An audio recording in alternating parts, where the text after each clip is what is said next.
రాహుల్ గాంధీ చేపట్టిన ఓటర్ అధికార్ యాత్ర పాల్గొన్న తెలంగాణ సీఎం రేవంత్ రెడ్డి, పలువురు మంత్రులు.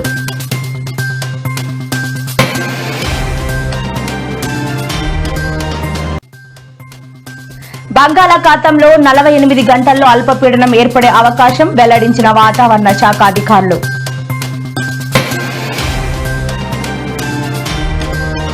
బండి సంజయ్ సంచలన సవాల్, కాంగ్రెస్ మళ్లీ పవర్లోకి వస్తే రాజకీయ సన్యాసం చేస్తా అంటూ వెల్లడి.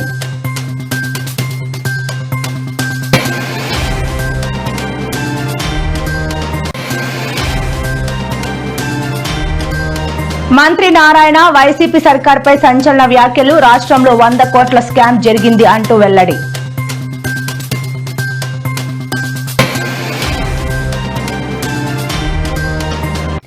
ఏపీ రాష్ట్ర వ్యాప్తంగా కలెక్టరేట్ల వద్ద దివ్యాంగులు నిరసన, మానవత్వం లేదా ఏమిటి ఈ కక్ష అంటూ దివ్యాంగుల ఆవేదన.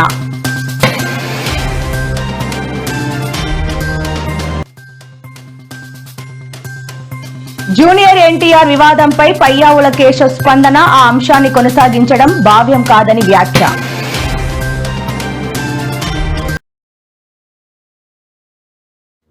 ప్రతిపక్షాలపై ముఖ్యమంత్రి రేవంత్ రెడ్డి తీవ్ర స్థాయిలో విరుచుకుపడ్డారు.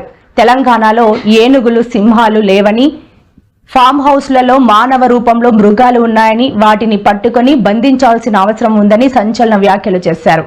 కొందరు ఏఐ టెక్నాలజీతో సెంట్రల్ యూనివర్సిటీలో సింహాలు, ఏనుగులు ఉన్నట్లు తప్పుడు వీడియోలు సృష్టించి వాటిని ప్రభుత్వం చంపుతున్నట్లు దుష్ప్రచారం చేస్తున్నారని ఆయన మండిపడ్డారు. ప్రొఫెసర్ కోదండరాంకు మళ్లీ ఎమ్మెల్సీ పదవి ఇచ్చి తీరుతామని సీఎం స్పష్టం చేశారు. తమ ప్రభుత్వం కోదండరాంను ఎమ్మెల్సీని చేస్తే కొందరు పెద్ద లాయర్లను పెట్టి కోర్టులో కేసు వేసి అడ్డుకున్నారు.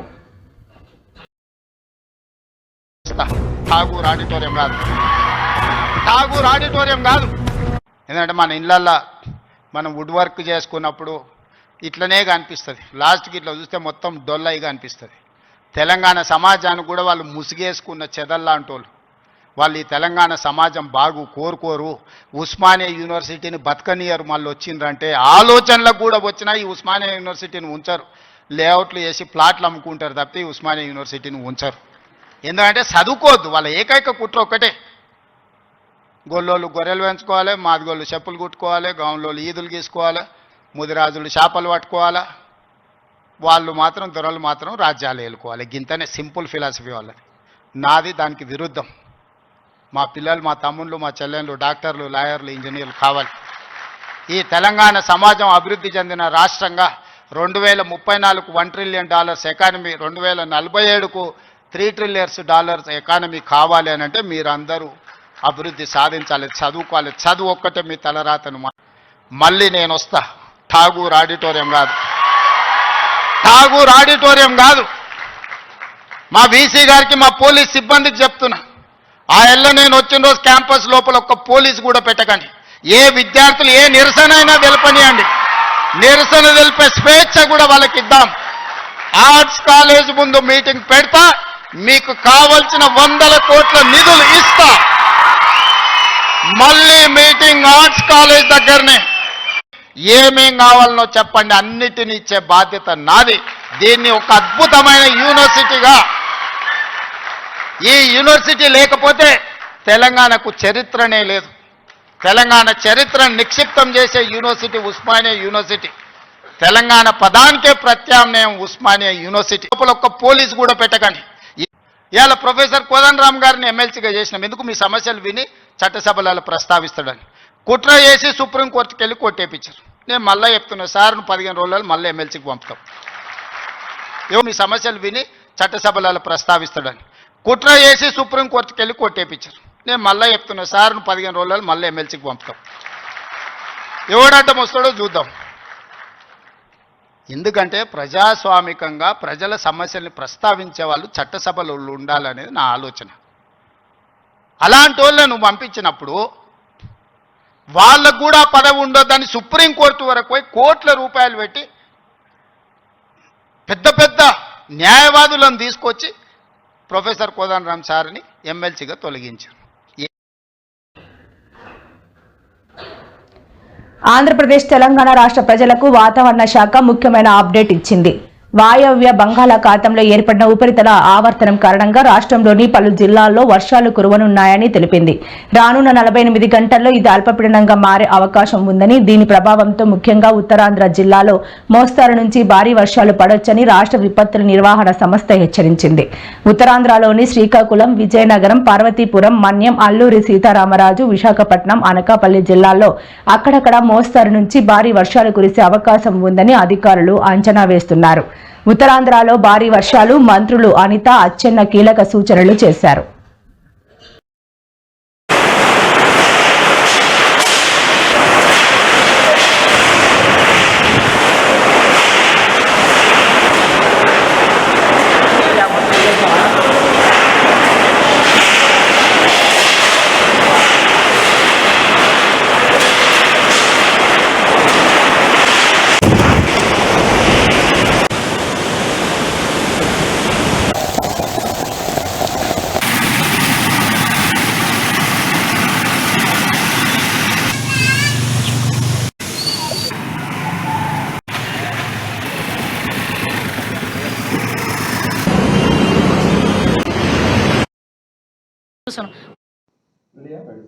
కంటిన్యూ అవుతున్నాయి. వీటి కారణం చేత తీరవెంబడి ఉన్నటువంటి కంప్లీట్ ఆంధ్ర తీరవెంబడి ఉన్నటువంటి మత్స్యకారులందరూ కూడా వేటకు వెళ్ళొద్దని చెప్తున్నాం.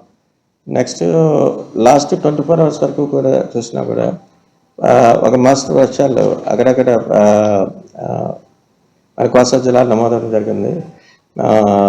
1 to 3 సెంటీమీటర్స్ వరకు మ్యాక్సిమం రైన్ఫాల్ రికార్డ్ అయింది లాస్ట్ 24 అవర్స్లో. ఇది మా ప్రస్తుతం అనుకున్నటువంటి వెదర్ అప్డేట్ బాగా మాత్రమే కనిపిస్తుంది. అవి కూడా మన ఆంధ్ర తీరం నుంచి క్రమేపీ దే ఆర్ మూవింగ్ వెస్ట్వర్డ్.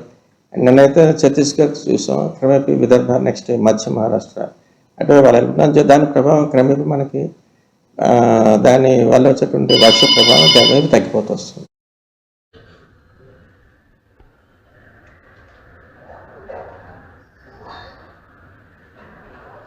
తెలంగాణలో కాంగ్రెస్ మళ్లీ అధికారంలోకి వస్తే తాను రాజకీయ సన్యాసం చేస్తానని కేంద్ర మంత్రి బండి సంజయ్ సంచలన వ్యాఖ్యలు చేశారు. రాష్ట్రంలో 8 మంది బీజేపీ ఏపీలు దొంగ ఓట్లతో గెలిచారంటూ టీపీసీసీ చీఫ్ మహేష్ కుమార్ గౌడ్ చేసిన వ్యాఖ్యలను ఆయన స్ట్రాంగ్ కౌంటర్ ఇచ్చారు. 6 గ్యారంటీలపై ప్రజలు కాంగ్రెస్ నేతలను జనం రాళ్లతో కొట్టే పరిస్థితి ఉందని కామెంట్ చేశారు. తప్పుడు హామీలతో అధికారంలోకి జనాన్ని మోసం చేసింది కాంగ్రెస్ పార్టీనే అని ఫైర్ అయ్యారు. మహిళలకు 2500 రూపాయలు ఇస్తామని చెప్పి మోహం చాటేశారని ఆరోపించారు.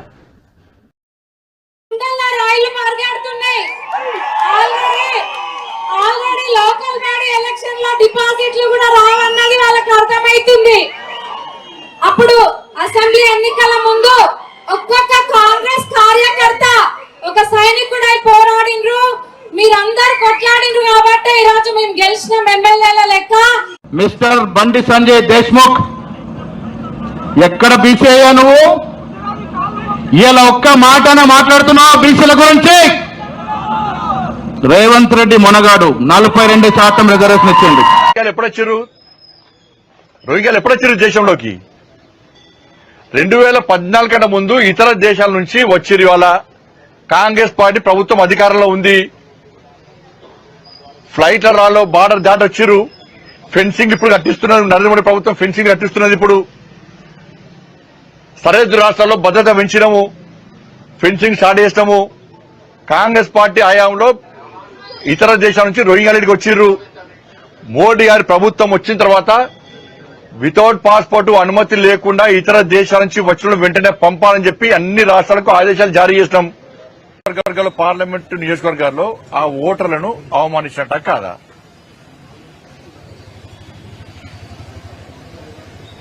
ఒక్కొక్క ఇంట్లో 10 ఓట్లు. నేనేమంటున్నానంటే సరే, రేవంత్ రెడ్డి గారు స్పందించాలి. అసెంబ్లీ రద్దు చేయాలి, ఎన్నికల కమిషన్ లెటర్ రాయింది, రాసి మొత్తం పూర్తిగా ఒక్కొక్క ఇంట్లో డబుల్ ఓట్లుండి అన్ని తీసేయమని చెప్పి లెటర్ రాయింది. దాని తర్వాత మళ్ళీ ఎలక్షన్స్ పెట్టుర్రి. మళ్ళా కాంగ్రెస్ పార్టీ అధికారంలోకి వస్తే రాజకీయ సన్యాసం తీసుకుంటారు. నేను జనము రాళ్లతో కొడుతున్నారు. ఈ జనహిత పాదయాత్రకి ఇంత పెద్ద ఎత్తున తరలి రావడం చూస్తే అవతల గుండెల్లో రాయిలు పరిగెడుతున్నాయి. ఆల్రెడీ లోకల్ బాడీ ఎలక్షన్ లో డిపాజిట్లు కూడా రావన్నది వాళ్ళకి అర్థమైతుంది. ఎన్నికల ముందు ఒక్కొక్క కాంగ్రెస్ కార్యకర్త ఒక సైనికుడై పోరాడిండ్రు, మీరందరూ కొట్లాడిండ్రు కాబట్టి ఈ రోజు మేము గెలిచిన ఎమ్మెల్యేల లెక్క. అది మేము మర్చిపోలే. ఇప్పుడు మీకోసం చేసే సమయం మీరందరూ ఈ సంవత్సరాలు అధికారం మనకు లేనందుకు మీ అందరికి పదవులు వచ్చి మాజీ సీఎం జగన్మోహన్ రెడ్డి ఈ నెల 27న తిరుమల పర్యటనకు వెళ్తున్నట్లు 2 రోజులుగా ప్రచారం జరిగింది. జగన్ తిరుమల వెళ్లిన ప్రతిసారి డిక్లరేషన్ డిమాండ్ వినిపిస్తున్న నేపథ్యంలో ఈసారి ఇవ్వబోతున్నారనే ప్రచారం కొనసాగుతోంది. దీంతో జగన్ తిరుమల పర్యటన లేదని మాజీ టీటీడీ చైర్మన్ భూమన కరుణాకర్ స్పష్టం చేశారు. జగన్ తిరుమల వెళ్తున్నట్లు కొందరు దుష్ప్రచారం చేస్తున్నారని, అది నిజం కాదని తెలిపారు. చంద్రబాబు పాలనలో కంటే జగన్ వైఎస్ హయాంలోనే హిందూ ధర్మ పరిరక్షణ జరిగిందని తెలిపారు. శ్రీనివాస దివ్య అనుగ్రహ హోమం వైసీపీ హోమంలోనే ప్రారంభమైందని వైసీపీ నేత భూమన కరుణాకర్ రెడ్డి వెల్లడించారు.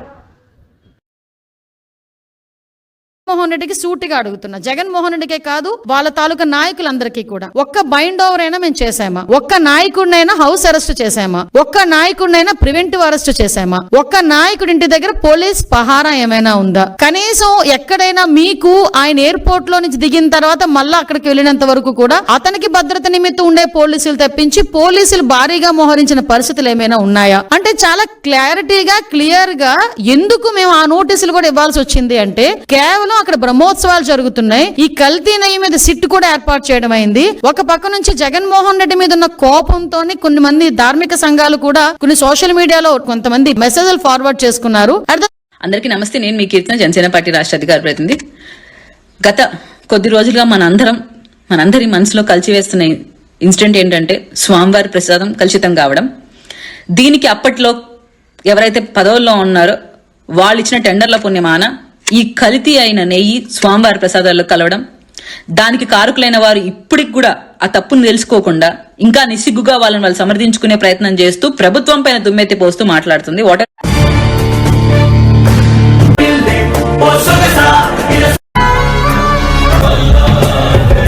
జగన్మోహన్ రెడ్డి గారు ఏ రోజైనా సతీ సమేతంగా తిరుపతి తిరుమల దేవస్థానానికి ఏ రోజైనా వెళ్లారా? మన సాంప్రదాయంగా బ్రహ్మోత్సవాలకి దంపతులు వెళ్లి పట్టు వస్త్రాలు ఇస్తారు. ఆ విధంగా ఏ రోజైనా తన సతీమణిని తీసుకెళ్లి పట్టు వస్త్రాలు ఏ రోజైనా ఆయన సమర్పించుకున్నారా? నిన్న పురపాలక శాఖ మంత్రి నారాయణ గారు తిరుపతిలో విలేకరులతో మాట్లాడుతూ టీడీఆర్ ఒక అవినీతి నుంచి ఈ రోజు వరకు కూడా మా మీద ఎంత ప్రచారం చేశారో అందరికీ కూడా తెలుసు. ఇప్పుడు మళ్ళీ చెప్తున్నాను, నేను ఏ విచారణకైనా సిద్ధమే. ₹1 అవినీతి మేము చేసి ఉండినా మేము దేనికైనా కూడా ఆ శిక్షకు బద్దులమై ఉంటామనని. కానీ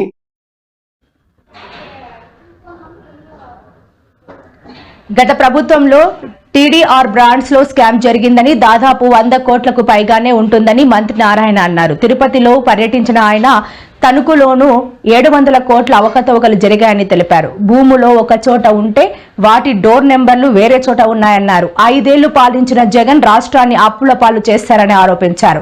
ప్రజలపై చెత్త పన్ను వేసి చెత్తను మాత్రం వదిలేసి వెళ్లారని విమర్శించారు. ఇక తిరుపతిని మెగా సిటీగా తయారు చేసేందుకు ప్రణాళికలు రూపొందిస్తున్నామని తెలిపారు. నిర్మాణ అనుమతుల విషయంలో నిబంధనలు పాటించాలని సూచించారు.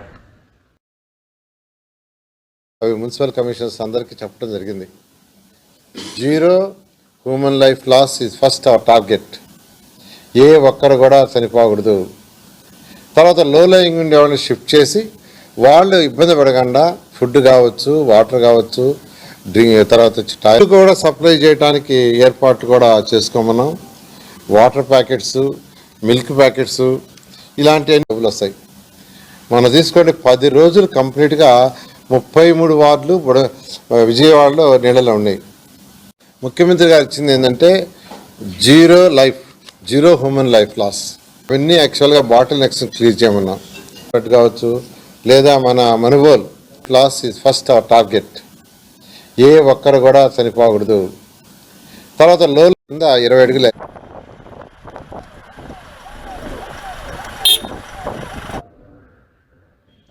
కోదండరాంపై సీఎం రేవంత్ రెడ్డి మొసలి కన్నీరు కారుస్తున్నారని బీఆర్ఎస్ ఎమ్మెల్సీ దాసోజు శ్రావణ్ కుమార్ అన్నారు. సోమవారం ఆయన తెలంగాణ భవన్ లో మీడియాతో మాట్లాడారు.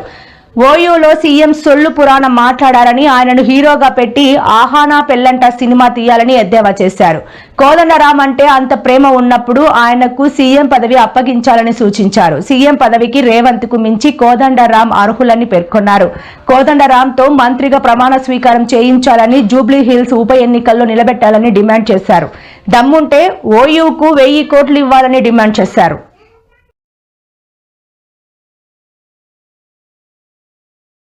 అంటే ఒకసారి ఒక వ్యక్తి వైస్ ఛాన్సలర్ అయితే there is a respect for them. వాళ్ళకు స్టేట్ క్యాబినెట్ మంత్రి కంటే కూడా ఎక్కువ గౌరవం ఉంటుంది. ఉపకులపతి, హానరబుల్ వైస్ ఛాన్సలర్ అంటారు. మీరు మొత్తం ప్రసంగం వినండి మీరు దయచేసి. అంటే రేవంత్ రెడ్డి గారి ఫ్యూడలిజం ఏంది, రేవంత్ రెడ్డి గారి భూస్వామ్య మనస్తత్వం ఏంది, ఆధిపత్య మనస్తత్వం ఏంది అనేటువంటిది the way he was addressing the vice chancellor. నేను కుమార్ను వైస్ ఛాన్సలర్ చేసిన అంటాడు. కుమార్ ఏమైనా మీ ఊర్లో పాలేరా? ఇది స్కాలర్, ఇది గ్రేట్ స్కాలర్. కుమార్ని అది చేసిన. ఇదేం భాష అండి? ఇది ఫ్యూడల్ లాంగ్వేజ్, ఇది భూస్వామ్య లాంగ్వేజ్, ఇది దొర్ల లాంగ్వేజ్, ఇది this is not a democratic language. ఇది ఆయన గిరిజన బిడ్డ కావచ్చు, but is a vice chancellor. మీ ఊరు పాలేరు కాదు, నీ భూమి నీ దగ్గర రైతు కూలీ కాదు, నీ కొడంగల్ వ్యాపార క్షేత్రంలో, వ్యవసాయ క్షేత్రంలో ఆయన అట్లాంటివి. కోదండరాం గారిని అడ్డుకోలే బీఆర్ఎస్ పార్టీ, కోదండరాంని అడ్డుకోలే. దాసోజు శ్రవణ్ కుర్ర సత్యనారాయణ కోదండరాం గారిని అడ్డుకోలే. మా గొంతు కోయడానికి రేవంత్ రెడ్డి గారు కోదండరాంని అడ్డం పెట్టిండు. మా గొంతు కోయడం కోసం మమ్మల్ని చట్టసభల్లో రానియకుండా బీసీ ఎస్టీలు రావద్దన్న ఒక కుట్రతోటి ఆయన కోదండరాం గారిని అడ్డం పెట్టిండు. ఎవడు అడ్డుకున్నాడు కోదండరాం గారికి? నువ్వు ముఖ్యమంత్రి చేయడానికి చెయ్యి, రేపు పొద్దుగాల మంత్రి ప్రమాణ స్వీకారం చేయి. క్యాబినెట్లో మంత్రుల ఖాళీలు ఉన్నాయి కదా, డూ ఇట్. గవర్నర్ దగ్గరికి ఇప్పుడే లెటర్ పంపు, నేను కూడా వస్తాను రేపు పొద్దుగాల ప్రమాణ స్వీకారానికి మంత్రిగా. విద్యాశాఖ నీ కింద పెట్టుకున్నావు కదా, ఇచ్చే ఆయనకి ఇచ్చేయి. నేను వద్దంటలేను. Maybe he'll do better job then you because is a professor. రేపు పొద్దుగాల మంత్రి ప్రమాణ స్వీకారం చేయించు. 5 నెలల 29 నాడు మళ్ళీ రాజీనామా చేయించి మళ్ళా 2 రోజుల తర్వాత మళ్ళీ ప్రమాణ స్వీకారం చేయించవచ్చు. Till that man gets the MLC. మళ్ళీ ఆ మనిషికి ఎమ్మెల్సీ వచ్చేంత వరకు పెట్టచ్చు. పెట్టవా జూబ్లీ హిల్స్లో? మరి దమ్ముంటే, అంత ప్రేమ ఉంటే జూబ్లీ హిల్స్లో పెట్టు. బై ఎలక్షన్ వచ్చింది కదా కోదండరాం మీద. నువ్వు గెలుచుకున్నదే ఇంత, ఆ 1% మీద గెలిచినావు నువ్వు. ఆ 1% ఒకవేళ కోదండరామో గవర్నరో కాంట్రిబ్యూట్ చేస్తే బీ గ్రేట్ఫుల్ టు దెమ్. కొత్తవి ఇవ్వకపోగా ఉన్నవే తొలగించి మా ఉసురు పోసుకుంటున్నారు. నడవలేక నేల మీద పాక్కుంటూ వచ్చే వారిని చూస్తుంటే మీ మనసు కరగడం లేదా? హెలికాప్టర్లలో తిరుగుతున్న ప్రభుత్వం పెద్దలకు, దివ్యాంగులకు పెన్షన్లు ఇవ్వటానికి చేతులు రావటం లేదా? లక్షల కోట్లు అప్పులు చేస్తూ మాకు పెన్షన్లు మాత్రం ఇవ్వలేరా? మాపై ఎందుకింత కక్ష? మానవత్వం చూపించాల్సింది పోయి ఇలా వేధించడం ఏమిటి? వీల్ చైర్లలో కాళ్లపై దేక్కుంటూ ఆసుపత్రులు, ప్రభుత్వ కార్యాలయాల చుట్టూ ఎన్నిసార్లు తిరగగలం? రీవెరిఫికేషన్ పేరుతో పెన్షన్లలో కోత విధించి మా పొట్ట కొట్టొద్దు అంటూ ఆవేదన చెందారు. సార్ నాకు 200 వచ్చినప్పటి నుంచి పెన్షన్ వస్తుంది. ఇప్పుడు సడన్ గా నోటీస్ ఇచ్చి తీసేస్తున్నారు సార్. చాలా మందికి డిసెబిలిటీ పెన్షన్ తీసుకుంటున్నారు, వాళ్ళందరికీ నోటీసులు అనేది ఇచ్చినారు. ఏమవుతా ఉంది అంటే, ఎటువంటి సందర్భం ఏర్పడింది అంటే, దీనికి ముందు వాళ్ళకి డిసెబిలిటీ సర్టిఫికేట్ ఉన్నప్పటికీ రీఅసెస్మెంట్ చేయకూడదని దాంట్లో ఉన్నప్పటికీ కూడా ఈ రోజు కూటమి ప్రభుత్వం వాళ్ళకి నోటీసులు అనేది అందజేసి రీఅసెస్మెంట్ తేదీ మరియు ఎక్కడ పోవాలి అనేది ఆ నోటీస్ లో ఇచ్చి, అయినప్పటికీ వాళ్ళకి 40% తక్కువ ఉందని వాళ్ళే రుజువు చేస్తూ ఈ రోజు వాళ్ళందరికీ పెన్షన్ అనేది పీకేస్తా ఉన్నారు.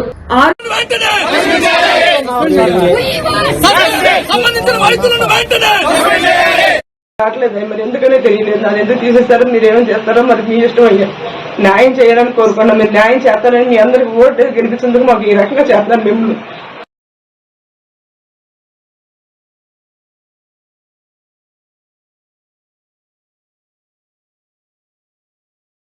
మాది కోడూరు మండలం అండి.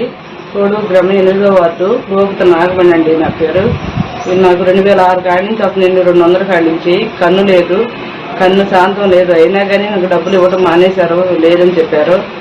ఎందువలన తెలియట్లేదు. డబ్బులు ఇచ్చేవాళ్ళకి కూడా ఇస్తున్నారు కానీ డబ్బులు ఇచ్చి తీసిన వాళ్ళకి వస్తున్నాయి కానీ నాకు రావట్లేదండి. మరి ఎందువల్ల తెలియట్లేదు. మీరు దయించి నా యందు నేను ఏ పని చేసుకోలేనండి, పొలం పని కూడా చేసుకోలేదు. నాకు ఒంట్లో కూడా మాకు ఈ కన్ను కూడా మస్తు అయిపోయిందండి, నాకు సరిగ్గా కనిపిస్తుంది కళ్ళు కూడా పెట్టుకోకపోతేను. దయించి మీరు అందరూ నా యందు దయించి కృతజ్ఞతతో నాకు సాయం చేయాల్సిందిగా కోరుకుంటున్నాను అయ్యా. అంతగాని మిమ్మల్ని ఏమనుకున్నట్లేదు. ఇది ఒక కన్ను కూడా లేదండి, కన్ను చూడండి కాబట్టి కన్ను కూడా లేదయ్యా. కన్ను ఉందని మరి ఎందుకు తీసేస్తారో తెలియట్లా. కన్ను లేదు కదా నాకు. కన్ను లేకపోతే కూడా ఇలా తీసేస్తే ఇంకేం ఎట్ట బతుకం అయ్యేవాళ్ళు. ఏమి బాగా అట్లా ఈ కన్ను కూడా సరిగ్గా కనిపిస్తుంది నాకు. దివ్యాంగులు 3,000 నుంచి 6,000 చేశాము, 5,000 నుంచి 15,000 చేశాము. అయితే గత ప్రభుత్వం ఏర్పడిన కొద్ది రోజుల్లోనే కోనసీమ జిల్లాలో అలాగే కడప జిల్లాలో కలెక్టర్కి వచ్చినటువంటి ఫిర్యాదుల మేరకు అక్కడ ఉన్నటువంటి కలెక్టర్స్ వెరిఫికేషన్ చేయగా గత గవర్నమెంట్ లో చాలా బోగస్ పెన్షన్, చాలా బోగస్ డిజేబిలిటీ సర్టిఫికేట్స్ ఇష్యూ చేశారని, దానివల్ల అనర్హులు చాలా మంది డిజేబిలిటీ పెన్షన్స్ తీసుకుంటున్నారనే విషయము వెలుగులోకి వచ్చింది. అప్పుడు గౌరవ ముఖ్యమంత్రి గారు ఇది ఎంతవరకు కరెక్ట్ అన్నది ఒక విశ్లేషణ చేయమంటే వికలాంగుల పెన్షన్ గత 5 సంవత్సరాల్లో సుమారు 2,07,000 మంది కొత్త మందికి ఇవ్వడం జరిగింది. అంతకు ముందు ఉన్నటువంటి నెంబరు 6 లక్షలు. 15 సంవత్సరాలుగా 6 లక్షలు ఉంటే కేవలం 5 సంవత్సరాల్లోనే 2,10,000 పెన్షన్స్ కొత్తగా ఇవ్వడం జరిగింది. ఎందుకు అలాగే ఇవ్వడం జరిగింది అనేది విశ్లేషణ చేయగా చాలా అనర్హులకి గత పరిపాలనలో అనర్హులకి చాలా మందికి పెన్షన్స్, వికలాంగుల పెన్షన్ సర్టిఫికేట్స్ ఇవ్వడం జరిగింది అనేది వెలుగులోకి రాగా మేము మొత్తం అన్ని సర్టిఫికేట్స్ ని కూడా వెరిఫై చేయమని గౌరవ ముఖ్యమంత్రి గారు ఆదేశాలు ఇవ్వడం జరిగింది. చాలా పారదర్శకంగా, అంటే ఎవరైతే హెల్త్ పెన్షన్స్ ఉన్నాయో వాళ్ళ ఇంటికి డాక్టర్ వెళ్లి వెరిఫికేషన్ చేయడం జరిగింది. ఎందుకంటే 9 మంత్స్ ప్రాసెస్ ఇది, ఈ రోజు చేసింది కాదు. సుమారు 9 నెలలుగా దీని ప్రాసెస్ ఇనిషియేట్ చేశారు. ఎక్కడా కూడా అధికారులకి గాబరా పెట్టలేదు, లేకపోతే అధికారులకి ప్రెజర్ పెట్టలేదు. జాబితాలో లోపాలను ఎత్తి చూపుతూ బీహార్ లో కాంగ్రెస్ అగ్రనేత రాహుల్ గాంధీ చేపట్టిన ఓటర్ అధికార్ యాత్రలో తెలంగాణ సీఎం రేవంత్ రెడ్డి పాల్గొన్నారు. సూపౌళ్లలో నిర్వహించిన పాదయాత్రకు రాష్ట్ర కాంగ్రెస్ నేతలతో కలిసి ఆయన హాజరయ్యారు. సీఎం రేవంత్ తో పాటు డిప్యూటీ సీఎం బట్టి విక్రమార్క, మంత్రులు పొన్నం ప్రభాకర్, సీతక్క, పొంగులేటి శ్రీనివాసరెడ్డి, వాకిటి శ్రీహరి, డీసీసీ అధ్యక్షుడు రోహిన్ రెడ్డి తదితరులు పాల్గొన్నారు.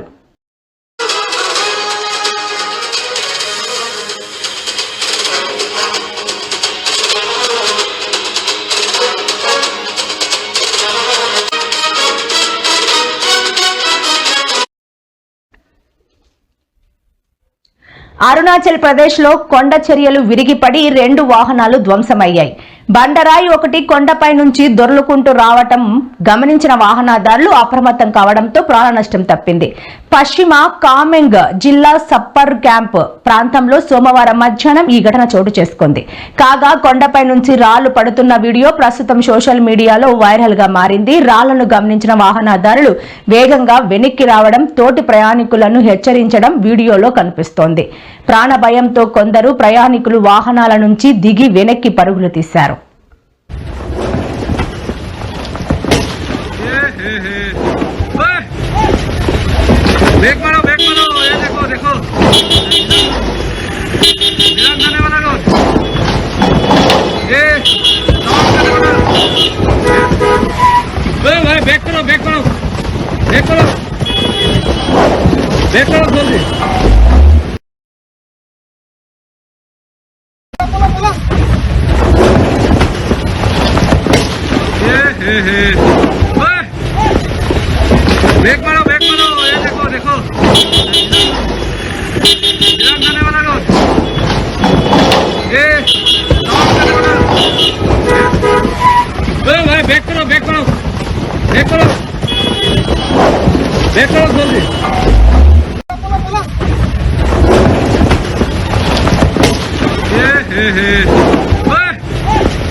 స్టార్ హీరో జూనియర్ ఎన్టీఆర్ పై అనంతపురం టీడీపీ ఎమ్మెల్యే దగ్గుపాటి ప్రసాద్ అనుచిత వ్యాఖ్యలు చేశారంటూ ఆయన అభిమానులు కొన్ని రోజులుగా ఆందోళన చేస్తున్న సంగతి తెలిసిందే. మరోవైపు ఈ అంశానికి సంబంధించి టీడీపీ ఎమ్మెల్యే దగ్గుపాటి ప్రసాద్ అనంతపురం మాజీ ఎమ్మెల్యే ప్రభాకర్ చౌదరిలను పిలిపించుకొని టీడీపీ అధినేత చంద్రబాబు మాట్లాడిన సంగతి తెలిసిందే.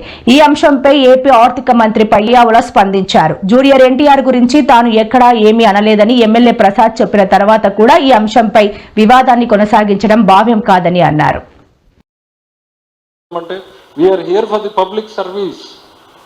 ప్రజలు ఎక్కడ కష్టాల్లో ఉన్నారు, ఎక్కడ ఇబ్బందుల్లో ఉన్నారు, ప్రజల కష్టాలకి కన్నీళ్ళకి మేమేం సొల్యూషన్ చూపించాలి అనేటువంటి తపంతో మేము పనిచేస్తుంటే ఎక్కడ రాజకీయంగా అవకాశం దొరుకుతుందా, ఏ రాజకీయాన్ని ఏ బురదను ఎట్లా వేద్దామన్న ఆలోచనతో కొందరు పనిచేస్తూ ఉంటే వాళ్ళని ఇగ్నోర్ చేయడం తప్ప మేమేం చేయలేము. ప్రైవేటు ఎక్కడో అసలు నేను అనలేదు అని అన్నటువంటి వ్యక్తి మాట్లాడిన తర్వాత దాన్ని ఇంకా వివాదం చేయాలి, వివాదం నుంచి లబ్ధి పొందాలి, వివాదం చేయాలి, లబ్ధి పొందాలి.